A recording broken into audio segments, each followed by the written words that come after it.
Hi,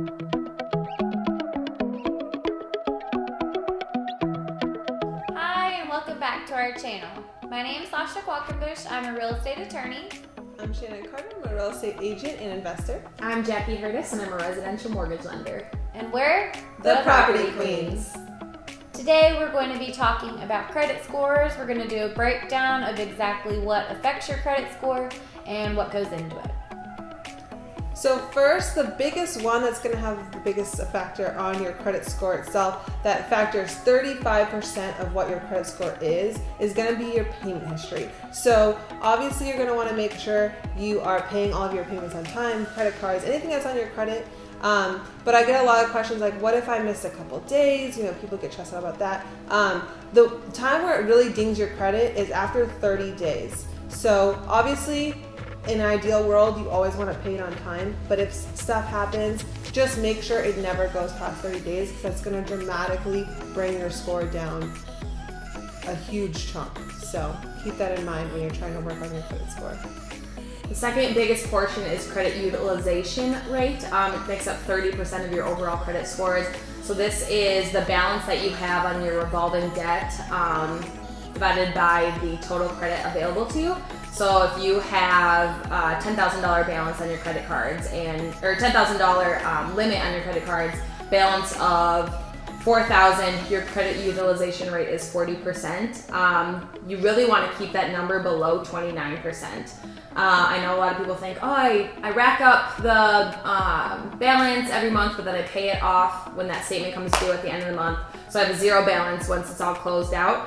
But the credit bureaus are reporting that, and they report right around your statement end date. So if you're waiting until the last day of that billing cycle to make that payment and pay off everything, your utilization rate is going to show that 40%, 50%, whatever your balance is. So timing is really important when you are paying that balance off. You want to make sure that you're doing it at least a couple of days prior to the end of your billing cycle, so that it's going to show that zero balance. Even if you can't pay off in an ideal world, you're going to pay off the full balance, but if you can't, make sure that you really want to stay under that 29%, if you can, under the 10%. But credit utilization, it has such a big impact on your overall scores. This is huge when I'm looking at borrowers qualifying. I just had a friend pulled credit, saw that they were at like a 650 credit score. They were talking with another lender when they saw the 650 credit score. The other lender recommended FHA. I looked at what was actually on the credit report and saw that there were 2 revolving credit accounts. The balances were very close to the limits. So I told him to go ahead and pay off those cards. Once he did that, we got his scores up like 70 points. So he was up above 700, flipped him from FHA to conventional, saved him over $100 in monthly payment, and got him into a better loan program for him. So it really is important that you're working with a lender who takes the time to look and do that, but just goes to show you what a big difference that utilization rate can make on your credit score. Next would be length of credit history. So this is just where you open a credit card and you hold it for a very long time. That really reflects well on your credit score. If you've had one for a very long time, 15% of your credit score is made up of this.